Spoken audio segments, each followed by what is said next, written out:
Gold buyers, మీ కష్టాల్లో నమ్మకమైన మీ ఆత్మీయ నేస్తం.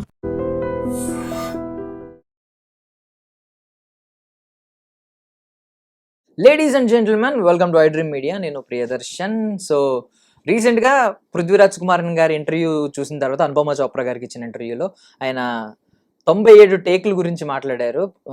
లైక్ రాజమౌళి గారు ఎంత హింస పెట్టారు సెట్స్లో అనే దాని గురించి చాలా ఫన్నీ వేలో మాట్లాడారు.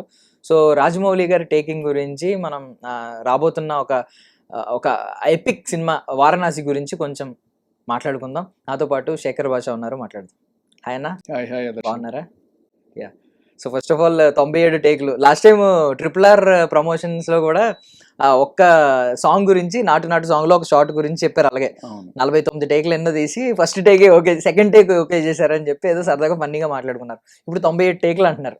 ఆయన చెప్పడం ఏంటంటే, మార్నింగ్ వచ్చాను, నైట్ 6:30కి ఇంకా డే ఎండ్ అయిపోయిందని ఎండ్ చేసి రేపు మార్నింగ్ చూసుకుందాం అన్నారంట. సో విచ్ మీన్స్ ఆ రోజంతా ఓకే అవ్వలేదు షార్ట్. అంటే ఇది డిజిటల్ యుగం కాబట్టి రీల్ అలా వేస్ట్ అయిపోదు కాబట్టి కొంత తీసుకోవచ్చు. బట్ అయినా కాకపోయినా ఆయన డిసిప్లిన్, ఆయన జక్కన్న గారి చెక్కుడు అందరికి తెలిసిందే కదా. నాకు తెలిసి రామ్ చరణ్ అండ్ అలాగే ఎన్టీఆర్ ఇద్దరు ఫోన్లో మాట్లాడుకుంటుంటారు ఈ టైంలో. ఆహా, ఇప్పుడు మహేష్ బాబుకు ఉంటుందిరా అని చెప్పి వాళ్ళిద్దరు ఇన్నాళ్ళు మనం టార్చర్ పడ్డాం, ఇప్పుడు వాడు టార్చర్ పడతారు, మనం చూసి అన్న టైప్లో ఉంటుందేమో. బట్ ఎందుకు ఆ 3 టేకులు వదిలేశారు? సెంచరీ కొట్టే వయసు మాదన్నట్టుగా కంప్లీట్ చేసేసి ఉండొచ్చుగా. ఇక్కడ ఆయన 97 కాకపోతే 100 అయినా 200 అయినా వదిలే మనిషి కాదు. మనకి తక్కువని గుర్తొచ్చేది ఏంటంటే take number 10, take number 20, take number 16 last ఓరీం లేచుడా అని చెప్పి వచ్చినట్టు. అక్కడ ఏదో కొన్నిసార్లు అది కుదరదు, దానికోసం ఫైన్ ట్యూన్ కోసం చేస్తూనే ఉంటారు. అంతెందుకు RRRలో ఆ షాట్ బ్రిడ్జ్ పైనుంచి ఇలా దూకి రావాల్సిన షాట్కి నన్ను ఎంత టార్చర్ చేసి అడిగిన అని చెప్పి మన జూనియర్ ఎన్టీఆర్ గారు కూడా చెప్పిన విషయం. సో అంటే డైరెక్టర్కి మారుతూ ఉంటుంది. ఇది ఫస్ట్ టైమే కాదు మన తెలుగు ఇండస్ట్రీలో. తేజ గారు ఆయన తీసే సినిమాలకి సరిగా చేయకపోతే వెళ్ళి కొట్టేసే వాళ్ళనే కామెంట్లు కూడా ఉండింది. కామెంట్లే ఉంది, ఆయన కూడా ఒప్పుకున్నారు 2-3 చోట్ల. సో మీకు చిన్న ఎగ్జాంపుల్ చెప్తా. జైన్ సినిమాలో ఒక షాట్ ఉంటుంది. దాంట్లో నితిన్ సదాకి సారీ చెప్పాలి. దాంట్లో ఏం చేస్తారంటే మెడలో ఒక సారీ బోర్డు వేసుకొని ఇట్లా అని చెప్పి ఒక క్యూట్ ఎక్స్ప్రెషన్, దాంతో అమ్మాయి పడిపోద్ది అనమాట. అలా యాక్చువల్గా షార్ట్ ఏంటంటే 10 రకాలుగా సారీ చెప్పాలి. ఆ అమ్మాయి అటు వెళ్తున్నప్పుడు ఒక రకంగా సారీ, అమ్మాయికి కనబడినప్పుడల్లా అది రకమైన ఎక్స్ప్రెషన్ తోటి 10 డిఫరెంట్ ఎక్స్ప్రెషన్స్తో సారీ చెప్తే ఆ అమ్మాయి ఫైనల్గా 10వ ఎక్స్ప్రెషన్లో పడిపోద్ది. బట్ నితిన్ కూడా ఫస్ట్ టైం యాక్టింగ్ కాబట్టి దానికి ఈయన అనుకున్న అవుట్పుట్ రానే టైంలో అలా ఇక ఫైనల్గా చేసేది ఏం లేక బోర్డు పెట్టేసి అలా చెప్పించేశారు అనే టాక్ అప్పుడు. ఇదొకటే కాదు, ఇప్పుడు మన సురేందర్ రెడ్డి గారి సినిమాల్లో అదే సినిమా మన రేస్ గుర్రం, దాంట్లో కొంతమంది చెప్పేది ఏంటంటే, అందరంటే కాదు బట్ విన్నది, మన శృతి హాసన్కి కొన్ని ఎక్స్ప్రెషన్లు పలకం. సో అలాంటప్పుడు ఆ క్యారెక్టర్నే మార్చేస్తే పోలే, ఎక్స్ప్రెషన్ పలకనేది ఆవిడ క్యారెక్టర్. ఓకే, ప్రపంచం బద్దలు అయిపోయినా కూడా ఇలాగే ఉంటుంది, ఏం చేసినా ఎక్స్ప్రెషన్ మారదు. బెస్ట్ కదా. ఇప్పుడు ఇటువంటి క్యారెక్టర్ ఉందనుకో, ఆర్టిస్ట్ చాలా సింపుల్ అయిపోద్ది. వాళ్ళ క్యారెక్టరైజేషనే ఇది. కొంతమంది డైరెక్టర్లు తెలివిగా, ఇప్పుడు పూరి జగన్నాథ్ గారు లాంటి వాళ్ళు, లేకపోతే మన సురేందర్ రెడ్డి గారి లాంటి వాళ్ళు దానికి సందర్భోచితంగా సిచ్యువేషనల్ ఇంటెలిజెన్స్ వాడి ప్రొడ్యూసర్కి అలాగే మిగతా వాళ్ళకి కూడా టైం సేవ్ చేసి తొందరగా ఒక 2-3 నెలల్లో సినిమా అయిపోయేట్టు అనే కాన్సన్ట్రేషన్ ఉంటుంది. ఇక్కడ రాజమౌళి గారిది నాట్ జస్ట్ ఎంత తొందరగా రిలీజ్ చేస్తాం అనేది కాదు, గ్లోబల్ రేంజ్లో. అంటే కోడిగుడ్డు గీకల పీకి చూడాలన్నా కూడా అక్కడ ఏం ఉండకూడదు అని చెప్పి.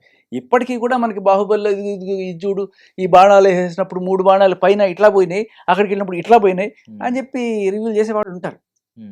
సో ఆయన నెక్స్ట్ లెవెల్కి అప్గ్రేడ్ అవుతున్నారు.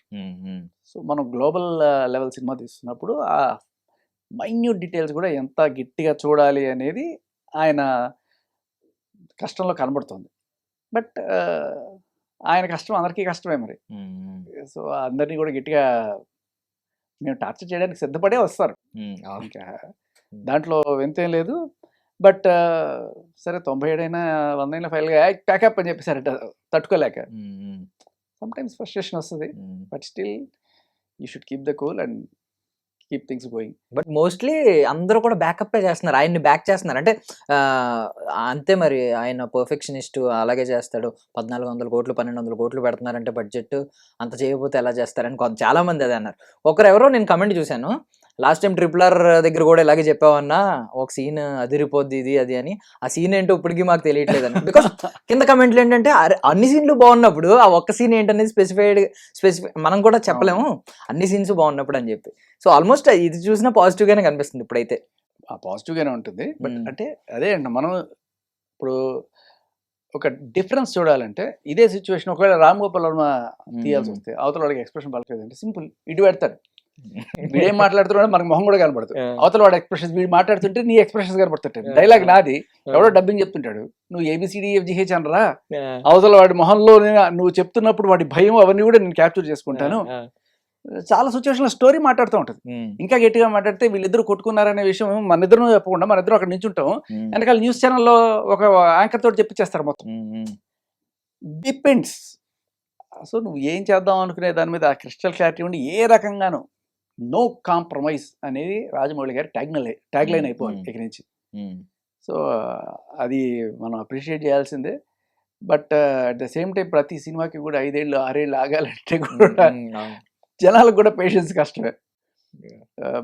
కానీ ఇక్కడ నువ్వు గమనిస్తే రాజమౌళి గారి హీరోలు లైక్ ఎన్టీఆర్ కావచ్చు, లేకపోతే రామ్ చరణ్ కావచ్చు, ప్రభాస్ కావచ్చు, వీళ్ళందరినీ మనం చూసాం. కానీ వీళ్ళని చూసినప్పుడు మనకి రాజమౌళియే కనబడతారు వాళ్ళలో. నిజం చెప్పాలంటే ఆయన ఒక మాట అన్నారు, ఇండియా గర్వించదగ్గ యాక్టరు డైరెక్టర్. డైరెక్టర్ అంటే మనకు తెలుసు, మరి ఆయన యాక్టర్ ఎప్పుడు అయ్యారు? యాక్టర్ ఎప్పుడు అయ్యారంటే అదేలేండి మన బాహుబలి సినిమాలో పెద్దది అన్నప్పుడు కనిపించారు కదా, అలా అప్పుడప్పుడు గెస్ట్ అపీరెన్స్లు కనబడుతుంటారు కదా. అంటే అది కాదు, యాక్టర్ ఎలా యాక్ట్ చేయాలనేది ముందే యాక్ట్ చేసి చూపిస్తారు. అందులో మన బోయపాటి సింగ్ గారు కూడా అప్పుడప్పుడు కనబడుతుంటారు అదే కోణంలో. బట్ రాజమౌళి గారు చాలా క్రిస్టల్ క్లియర్ చూపిస్తారు. అది జనరల్గా నాకు తెలిసి ఇప్పటిదాకా నేను చూసిన అందరు రాజమౌళి హీరోలు ఎవరైతే ఉన్నారో అందరిలోనూ మనకి రాజమౌళి గారు ఉంటారు, ఒక్క సినిమా తప్ప, విక్రమార్కుడు. దాంట్లో రవితేజ నిజంగానే రవితేజలానే కనబడతాడు. ఆ ఒక్క సినిమా తప్ప మిగతా అన్ని చోట్ల కూడా మనకి ఆయన ఏమనుకున్నాడో అదే కనబడుతుంది. మేబీ ఆ ఒక్క సినిమాలో ఆయన అనుకున్న దానికన్నా బెటర్ ఇచ్చాడేమో రవితేజ, అందుకని అలా వదిలేశారేమో అని అనిపిస్తుంది. వాళ్ళ నాన్నగారు కూడా ఈవెన్ అదే మాట అన్నారు కదా, డామినేట్ చేసినట్టు. ఐ మీన్ రవితేజ గారు కూడా ఈవెన్ ఒక ఇంటర్వ్యూలో మల్టిపుల్ ఆప్షన్స్ ఇచ్చి ఏ సినిమా మీకు బాగా నచ్చిందంటే విక్రమార్కుడు పేరే చెప్పారు. సో అందులో ఎన్టీఆర్ గారు ఉంది, ఎన్టీఆర్ గారు అంటే కూడా కొంచెం ఎక్కువ అభిమానం ఉంటుంది ఆయనకి, అయినా సరే విక్రమార్కుడు పేరే చెప్పారు. సో పర్సనల్లీ ఆయనకు కూడా ఆలోచన ఉంది, ఇది నేను అనుకున్న దానికంటే కొంచెం బెటర్ వచ్చింది బికాజ్ అదే అంటున్నా. సో అండ్ ఇంకొకటి ఏంటంటే ఈ 97 టేక్స్ మహేష్ బాబు వల్ల చేశారా ఇంకొక వాళ్ళు చేశారా అనేది చెప్పలే అక్కడ. అవునవును. I don't think Mahesh Babu ఏం సరే కొత్తల్లో వచ్చిన సినిమాల్లో కాదు కదా, Mahesh Babu is well matured. మనం అతడు కానీ లేకపోతే అసలు కలేజా సినిమా చూసిన తర్వాత ఆయన నట విశ్వరూపం చూపించాడు మనకి. అటువంటి యాక్టర్కి పెద్ద విషయమే కదా ఆ డైరెక్టర్ కోరిన ఎక్స్ప్రెషన్స్ పలికి.